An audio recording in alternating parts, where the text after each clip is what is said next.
Branch, my friend. How are you doing? Oh, hey, Woodsy. I'm okay. What's wrong? I guess I'm a little stressed out. Oh, right. It's not always easy being a tree, huh? Right. We struggle with insects, invasive species, and even diseases. Wow. That's tough for you guys. Not to mention you have to deal with climate change. Yeah, that's been hard on trees too, but what can you do, Woodsy? Oh, lots of things. Yeah, just nothing can be. Wait, what now? Of course. We can always make a difference. There are lots of ways we can help our tree friends, just like there are lots of ways trees can help us. And that's what this show is all about. We're going to talk about how we can open our eyes and be climate wise. Did you just rhyme on purpose? It's good for advertising. But you know what? Let me introduce my good buddy MChat. He's going to tell you a little bit more about what we're doing today and how you can lend a hand and care for the land. That is good advertising.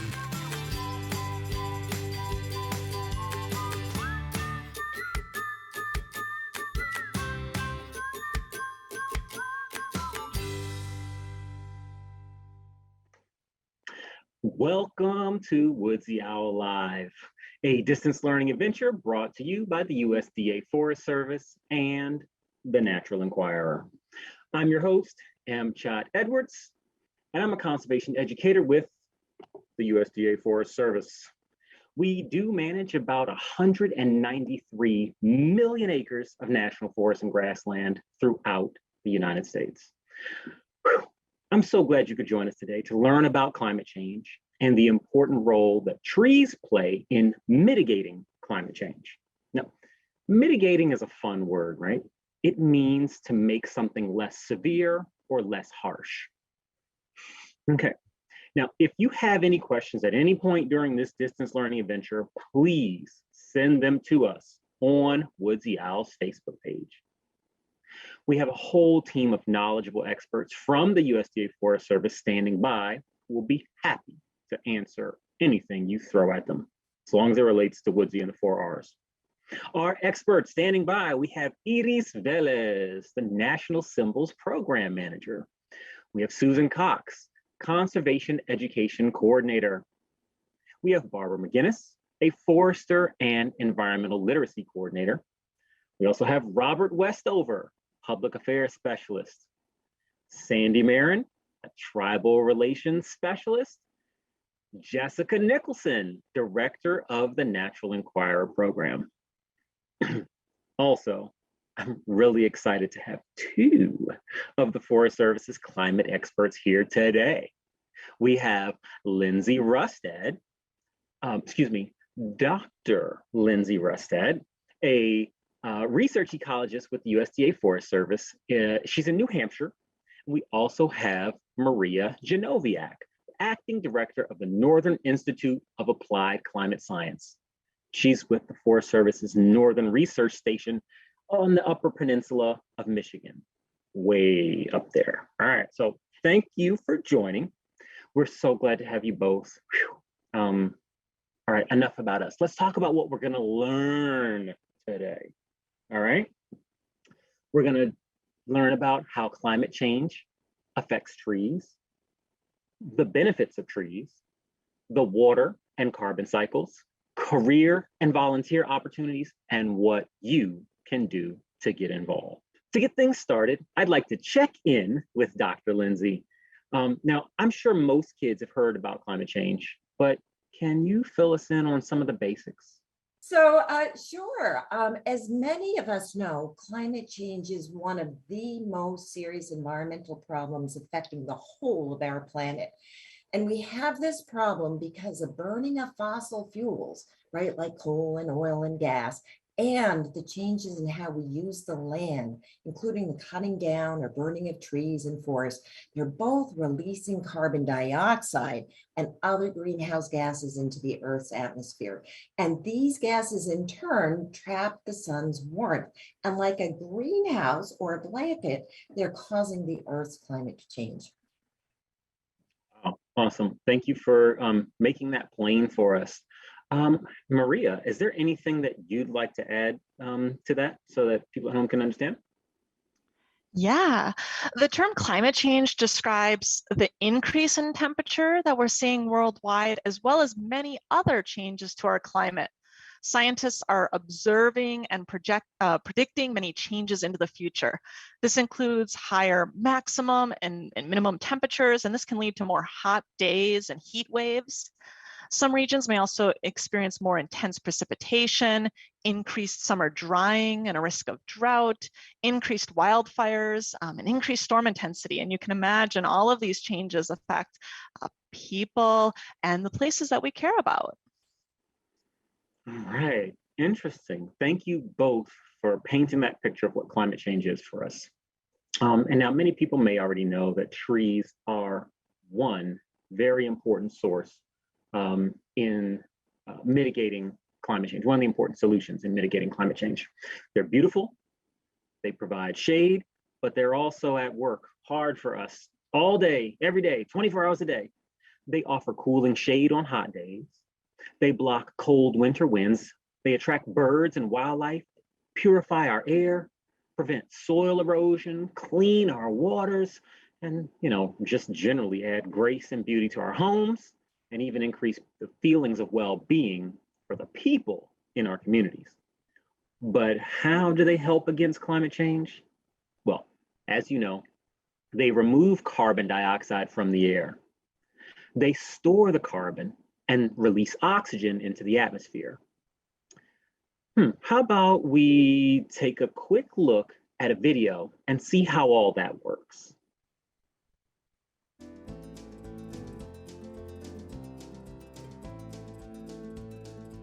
Carbon dioxide, or CO2, is a greenhouse gas that scientists agree is one of the most prominent factors leading to climate change.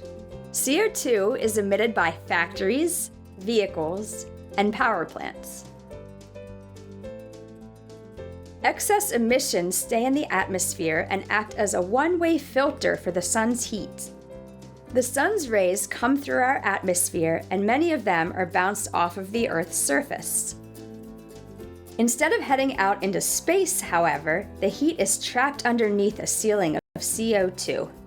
Trees help regulate the amount of CO2 in the atmosphere by doing what they do naturally. They breathe in CO2 out of the air. It's that simple. While trees are not the total solution to climate change, they play a big part.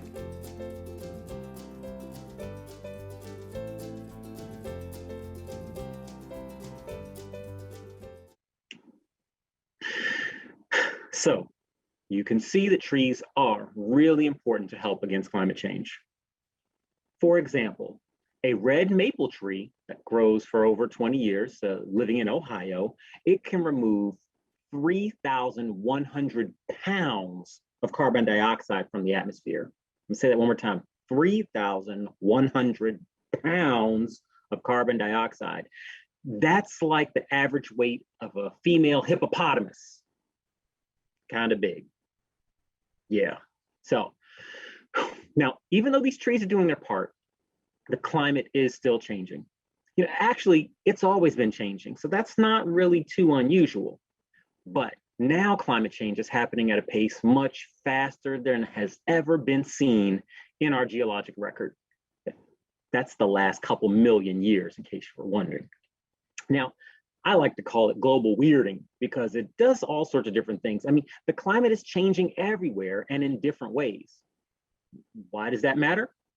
Well, it's causing severe changes in weather all around the planet. And it's largely because of having too much carbon dioxide in our atmosphere. Think of that CO2 or carbon dioxide like a blanket. It keeps us nice and warm. But what happens if your blanket is just a little bit too thick? You get too hot, right? Yeah. Well, and that's affecting the Earth's natural cycles. The planet has several natural cycles, such as the water cycle and the carbon cycle. And through these cycles, the Earth is continuously renewing itself. Pretty amazing, right? Just think about that. The Earth is continually renewing and recycling the materials, the very stuff that it's made of. But you know, Woodsy actually knows all about the natural cycles. Let's check back in with him and see what he has to say.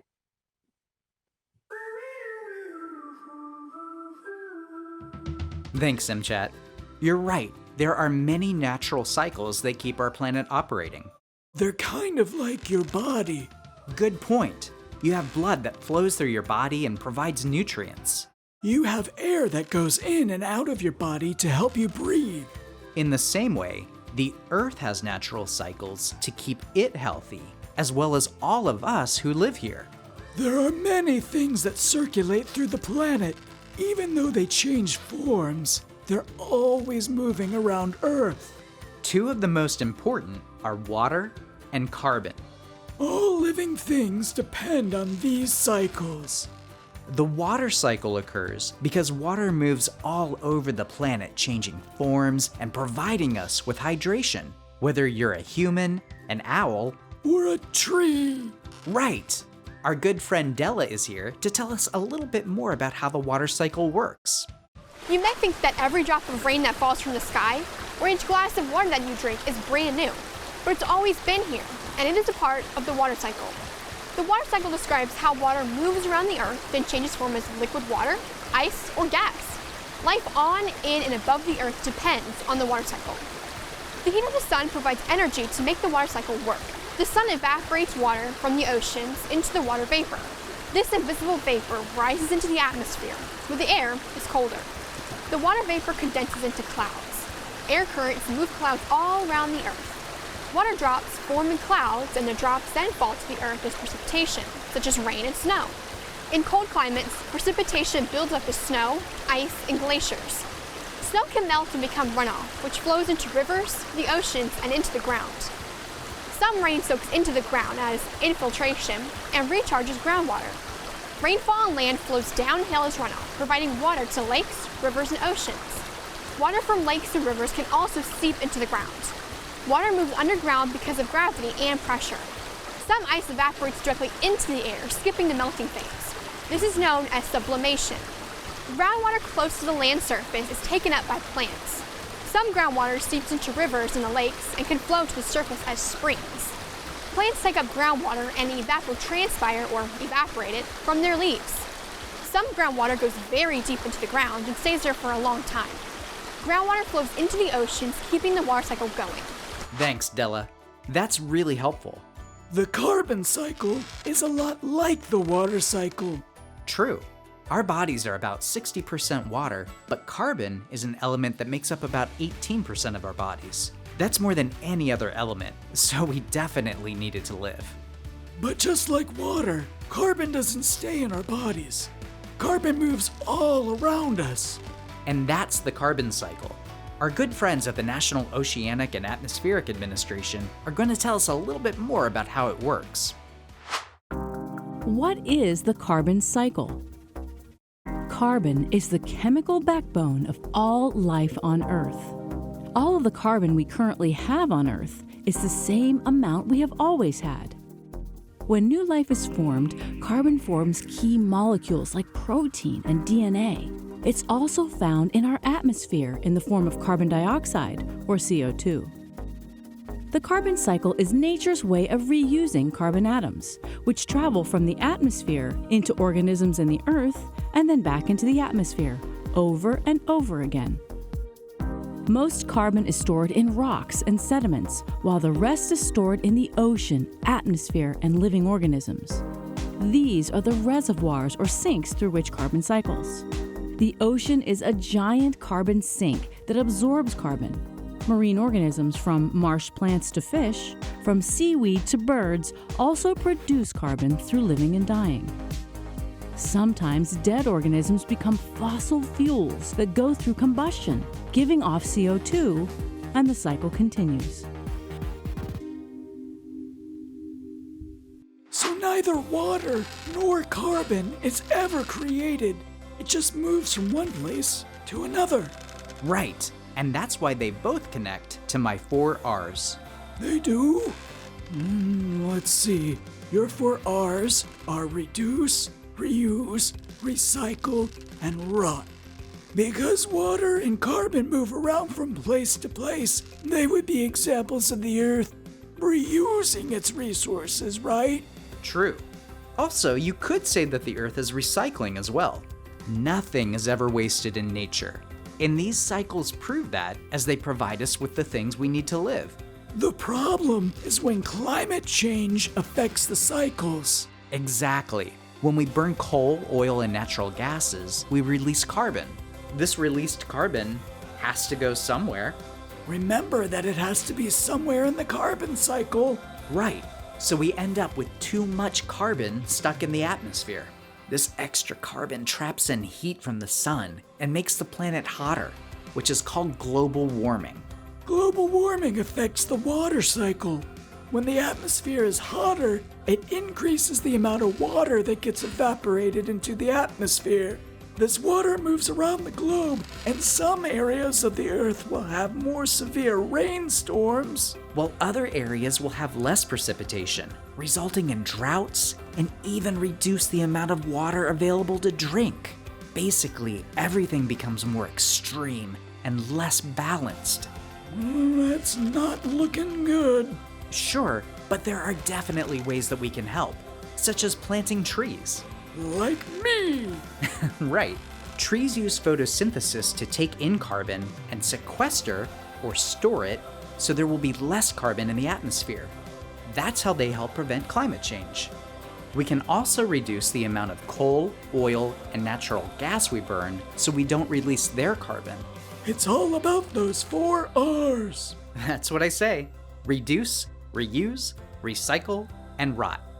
Let's get back to MChat and see what he has to say.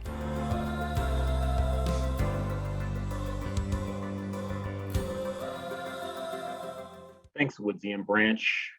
That sure was a lot to absorb. Get it? All right.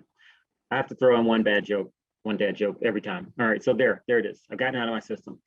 All right, it really is amazing to see how these cycles balance the Earth's energy, climate, atmosphere, and everything. Really, so cool. Thanks for sharing that with us. I'm going to take one real quick second to give a shout out to 2 schools. I want to say hey to Stambaugh Elementary. Their 2nd grade is tuning in from Iron River, Michigan. And then also to Indian Diggins School in Northern California. All right, so welcome to you all. We're gonna keep on rolling. So at this point, you might have some questions, not just for our 2 schools, but for you as well. You might have questions, and this is a great time to go ahead and ask them. Just type your questions into the Facebook chat below this video, and we have experts again standing by to answer them. While you're doing that, we're going to go back and check in with our experts. We're going to talk to Dr. Lindsay and Maria and find out about how they got involved in helping our planet. So let's start with you, Maria. How did you get interested in your career, and how did you start working for the Forest Service? Yeah, I grew up in a rural area with a lot of natural lands, and I spent a lot of time outside. Since I had an interest in biology and science, I went to college for forestry in the Upper Peninsula and learned about how forests work, their ecology, and how to manage them for many benefits. After college, I started my work to understand how climate change is affecting forests and how people can help forests respond to those changes. Now I work with people all over the country to communicate the latest science about climate change and help identify actions for ensuring forests and ecosystems stay healthy into the future. Oh, very cool. So you knew for a long time this is what you wanted to do. Glad to see you here. Thank you for what you do. Let's ask that same question to you, Dr. Lindsay. How did you get interested in your career and start working with the Forest Service? Okay. Well, like Maria, I too have always loved the outdoors. And as a kid, I grew up in the suburbs outside of New York City, but my love was for the forests, especially the mountains of upstate New York. But unfortunately, like a lot of girls, I got turned off from math and science when I was in middle school, in part because I didn't see anyone who looked like me in the sciences. So instead, when I went to college, I studied what we call the liberal arts, which taught me all kinds of great things. However, that college made me take some math and science. And it turned out that I loved taking classes in science and learning about animals and lakes and forests. I was even more excited to realize that I could combine my new interest in science with my passion for the outdoors. So I went on to take lots more classes in plant science and forest science, and I now think that I have the best job in the whole wide world because I'm a forest ecologist with the USDA Forest Service, and I get to run my own outdoor laboratory in the beautiful White Mountains of New Hampshire. Oh, that's what's there in the background, huh? Okay. Can you tell us really quickly? I hear that you were recently honored with a statue on the National Mall in Washington, D.C. What's that all about? Well, I have to say, one of the highlights of my career has been to be chosen to be an If Then She Can ambassador. And just in a nutshell, it's a program which chose 120 women in science from all across the country, from astronauts to physicists to mathematicians to even forest scientists, to serve as role models for middle school girls. And the goal is to change what we think scientists look like, right? With the idea that if girls can see women doing interesting and fun things in science, like Maria here, they can imagine themselves doing those fun things. So I have the honor of representing women of forest science in this cool program. And as part of that, I got my own statue. Very cool. I want you to know that the 4th grade class from Wakefield, Marinisco, I hope I said that right, up in the Upper Peninsula of Michigan, says hi. And so do the scholars at CCA. So thank you all for checking in. And Maria and Dr. Lindsay, it's really cool to hear how you both found careers that really grew out of your enjoyment for spending time in the outdoors and in nature. That's something that all 3 of us have in common. So cool. Thank you very much for sharing that. And now we know the work that you're doing, during your day jobs that helps fight against climate change. And let's let some of the folks at home know that there's lots of things that they can do too. So we'll watch a quick video that'll tell us all about some of the tools you can use and how you can learn more.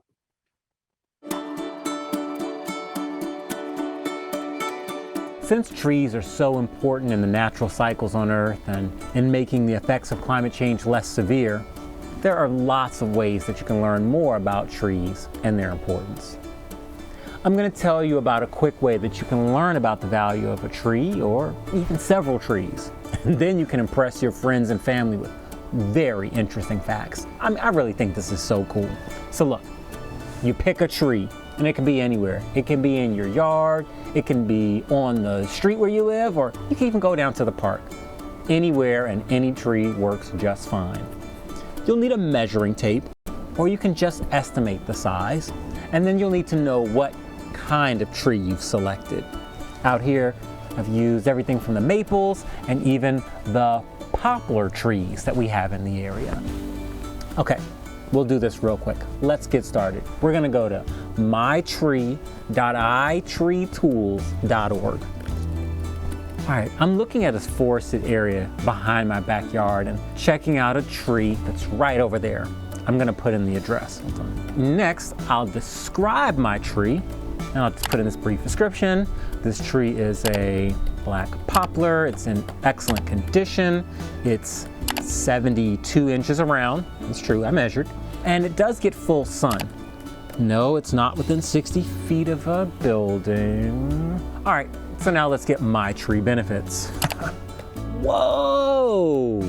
I can see that over the lifetime of this tree, it's sequestered an equivalent of 60,626.5 pounds of carbon.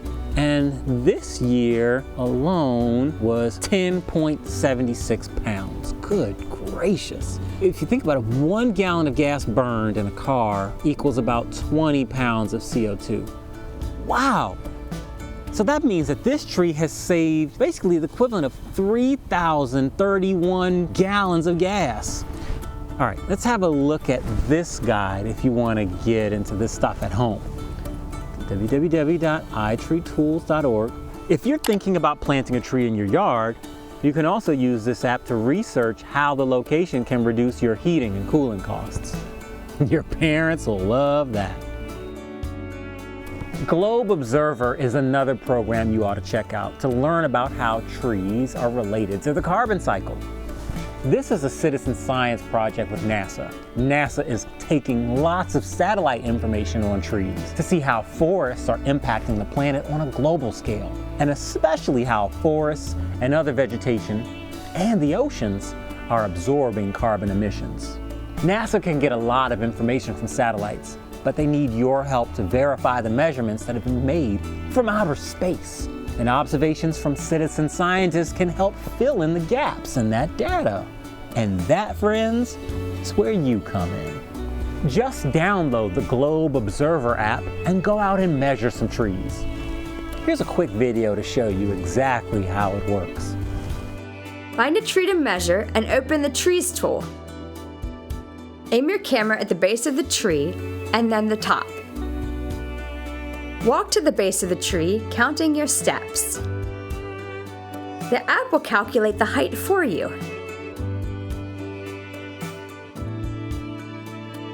When you're done, share your observations with researchers and other citizen scientists.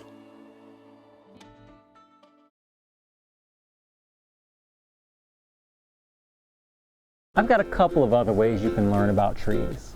I'm a big fan of the science journal called The Natural Enquirer and all the great information that they have available in all of their publications. You can check them out at naturalenquirer.org. While you're there, check out those scientist cards. So, I'm posing a research question to all of you out there in our audience. This question was posed and studied by scientists and then reported in one of our publications called Balancing Act: Urban Trees and the Carbon Cycle. This study looked at the benefits of urban trees in absorbing CO2. Urban trees help to keep cities cooler. They hold soil in place and make urban areas prettier and quieter. And a big benefit is that they absorb CO2 from cars, buses, and the many engines that are used in urban areas. However, we also have to use machines which emit CO2 to care for these trees. Trucks have to plant them, and saws are used to prune them and keep them safe for people to be around. So, scientists wanted to know, and I'm asking you to think about, at what point does an urban tree absorb CO2 and therefore benefit the environment? And at what point does the maintenance of that tree by using machines add CO2 into the environment? Should I tell you the answer? It's there in the journal. All right, I'll go ahead and fill you in. The scientists found that tree species with a long lifespan and a moderate growth rate struck the best balance between emitting CO2 for their care and absorbing CO2 from the environment. In general, the longer a tree lived, the better the balance between CO2 absorption and emission. Trees that live longer are usually larger and have more leaves. This means that they photosynthesize more and can absorb more CO2 than smaller trees. Now, if you like these kinds of questions, be sure to check out the Natural Enquirer and learn more and more and more. And one last suggestion. Project Learning Tree has a bunch of activities that you can do with your family or even your friends. Come a little bit closer and check out the bud on this tree. Ever wondered how leaves are formed or where they come from? This is actually one of the PLT activities. You can check out that one and lots more. Check it out at plt.org.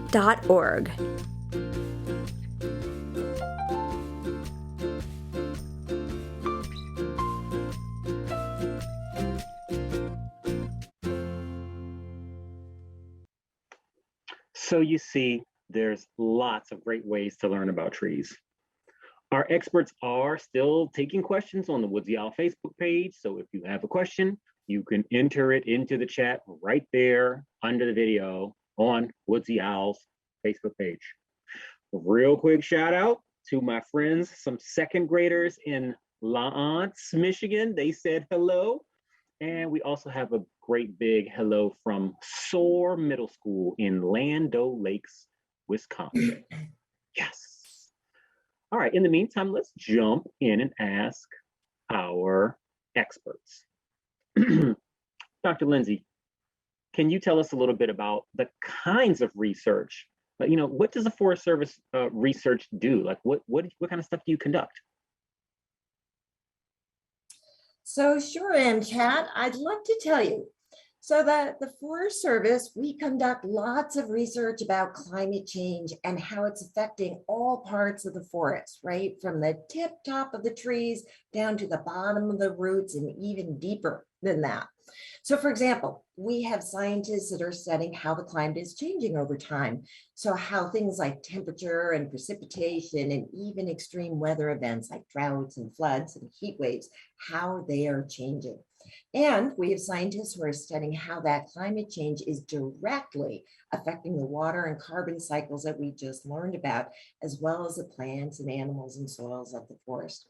And we have scientists who are studying how the climate change is what we call indirectly affecting the forest through making things like fire and insects and invasive species and other forest threats more common. And finally, we even have scientists who study how climate change affects people like you and like me. Wow, interesting. So you all don't just look at trees, you're really looking at the direct and indirect effects of like everything and how it all works together. Thank you. Maria, can you tell us how you all apply some of that research? What do you do with it? Yeah, well, like you mentioned, the Forest Service manages about 193 million acres of national forests and grasslands, and it also works beyond those lands. There are many thousands of people who have it as their job to take care of our lands and waters, and we help those people by providing the best science that we have through books and reports, trainings, and presentations like these. Many people are eager to learn about climate change and what they can do, and so it's wonderful to connect the research to what happens on the land. So, Dr. Lindsay, can you tell us this? Does the Forest Service look at just individual trees or the forest as a whole? Tell me more. Okay, so we look at both, MChat. So there's some big words here, but we have scientists that we call plant physiologists who study the health of those individual trees. And we think of them like plant doctors. So we also have scientists called forest ecologists like me, who study the forest ecosystem or the trees and their environment together. And we also have scientists called silviculturists who study how the whole forests grow, kind of like a forest farmer. Fascinating. There's so many different things that you can do working in the outdoors. I mean, who knew? Apparently those people who are silviculturists knew. And so now all you kids at home know too. All right, and we've been hearing this entire episode about climate change and what the problem is. Let's spend a little time finding out about what we can do to address climate change with the video.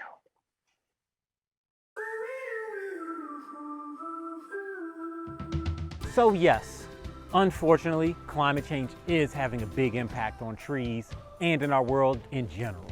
But there are many, many things that you students, and I'm speaking to you, can do to help. It may seem like too big of an issue to think about, but lots of little actions can add up to a big change.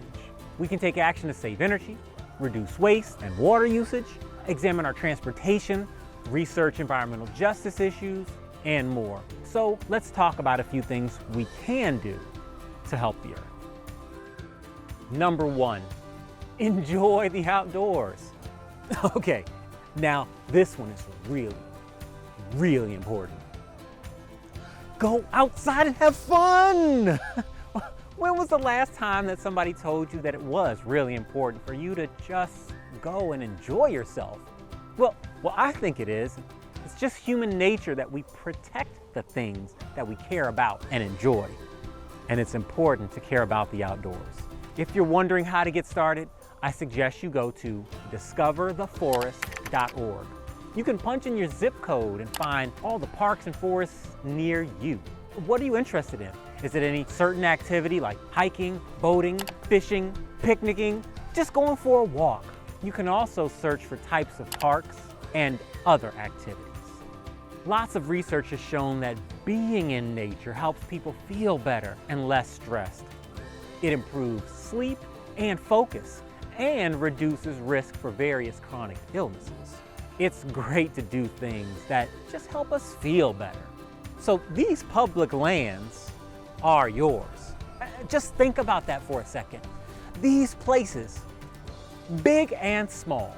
I mean, the Forest Service has 193 million acres of forests and grasslands, and that all belongs to you. So I really do urge you to go outside and just enjoy the local parks and forests and have fun. National Trails Day and Great Outdoors Month are celebrated in June. National Public Lands Day is in September. So make some plans with your friends and family and go on and get out there. Have a great time. Number 2, learn.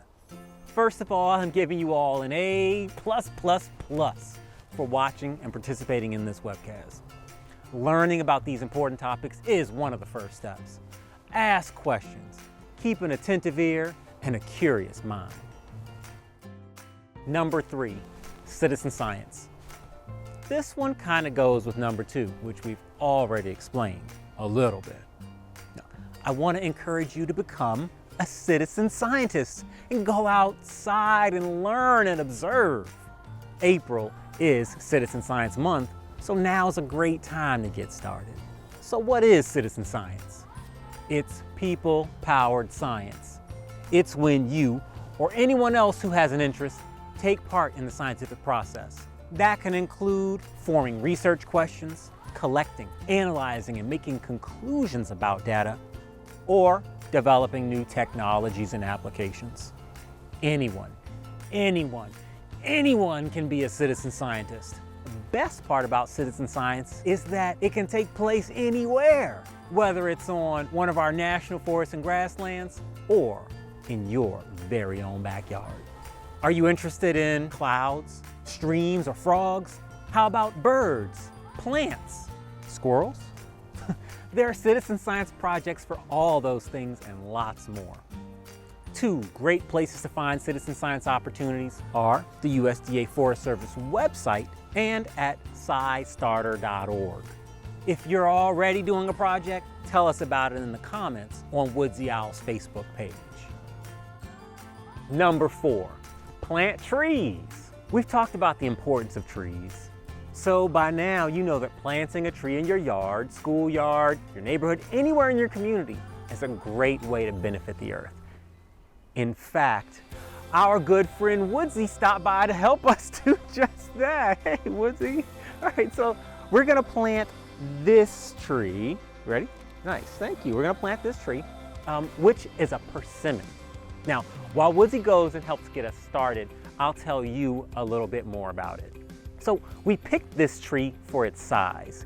It's semi-dwarf, which means it won't get any bigger than 15 feet wide and 15 feet tall. And that's a little bit shorter than these other trees around here that are gonna form the canopy. So would you do me a favor and just you be the canopy tree for us? Spread out, be nice and big and tall there. Oh, yeah. So now, if we were to plant this tree over here, it's not gonna get any sun. It's gonna be in the shade of this tree all day long because it's a much taller canopy tree. And this is the understory. But if we move this tree and plant it on the south side of the canopy tree, then it's able to get sun on it all day long as the sun hangs out in the sky there on the south side of the tree.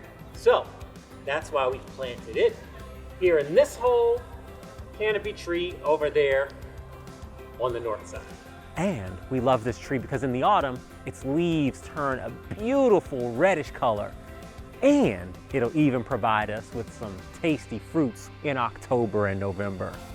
So, if you're planting a tree on your own, remember, iTree and MyTree can provide a lot of great information. Here are some other considerations. Imagine your itty bitty baby tree being a full-grown tree. Make sure that there's plenty of room for the tree to grow without restrictions. It can't bump into anything. You really should picture the tree's canopy growing up and out, and the roots going down and out. Make sure there's space for both of those. Mulch. Mulch will help your tree get a good start, and it's very important because covered soil is happy soil. When using mulch, you don't want to create a mulch volcano that slopes up to the tree. Mulch should really be spread out more in the shape of like a donut, or kind of like a bagel. That shape being around the tree will help keep the soil moist, and it prevents the base of your tree from getting munched on by insects that live in the mulch. Keeps it from getting all soggy and wet down there in that mulch volcano. Think about how you're going to care for this tree in the short term as well as in the long run. A tree should be planted at the right time and in the right spot. When we're planting this one, we're going to water it now and make sure that we water it regularly to help it survive this first summer. That's always a great idea because if you can get it through the first summer, the tree's got a pretty good chance of living. Then we'll think about how will your tree be cared for over the next few years. Does it have leaves or needles or sap? Any of those things that will fall? Some trees need to be pruned. Planning for the future will help you avoid tree troubles later. The right tree in the right spot is the formula for success. That tree is not only going to survive, but will thrive for years to come. Woodsy volunteered to keep planting this tree, but in the meantime, let's get back to that list of things that you can do. And we'll join back with Woodsy a little bit later. Number 5, Woodsy's 4 R's. We've talked a lot about Woodsy's 4 R's: reduce, reuse, recycle, and rot. These are all things that we can do on a regular basis. Reduce means to cut down on the amount of things we use every day. Reuse, well, that's using the same thing more than once instead of just throwing it away. Recycling is a way of taking something old and turning it into something new again. And rotting is the natural way to turn leftover fruit and vegetables into really good plant food called compost. Think about it, the forest is doing that right now with all these leaves on the ground. These 4 R's are a great way to help the planet. Number 6, partner up. In the Forest Service, we get so much work done through the power of partnerships. So if you're wondering how you might get started with any of these suggestions, we've got you covered.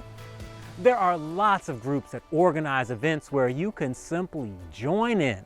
As we mentioned, April is Citizen Science Month, and Earth Day is observed on April 22nd, and there are lots of ways for you to celebrate Arbor Day. Hint, hint, hint, hint.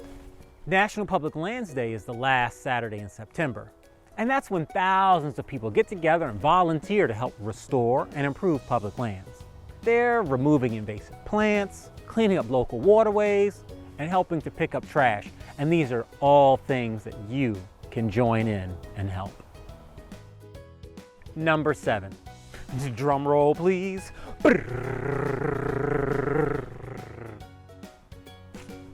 Anyway, so for the last thing we can do to help combat climate change is to help green up our planet.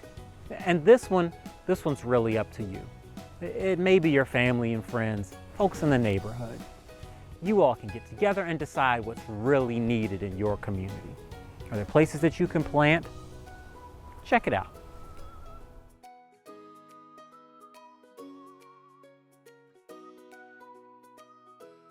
Awesome.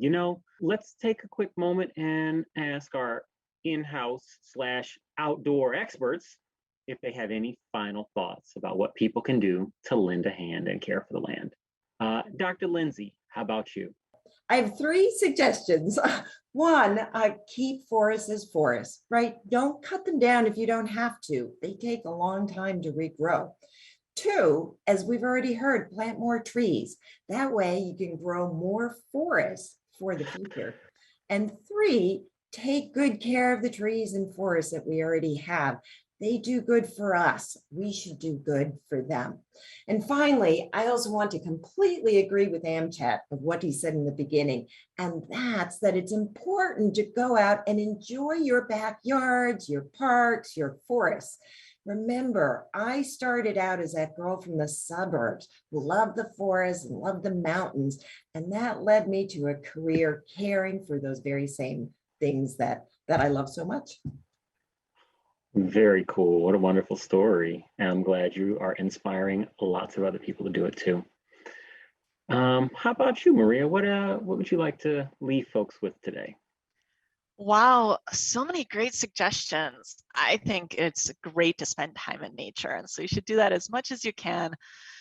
Plants are extra special because of the amazing power of photosynthesis that we discussed today. It's completely amazing. And so if you're thinking, I'm a kid, I can't plant an entire tree, I think you can start by tending a house plant or creating a little garden or even taking care of a special tree or plant in your neighborhood. Wow, great ideas. Thank you for that. I have a bunch of house plants around the house too, and planted a little itty bitty tree the other day. Oh, in fact, it looks like Woodsy's just about done planting his tree. So let's check back in and see how all that's going.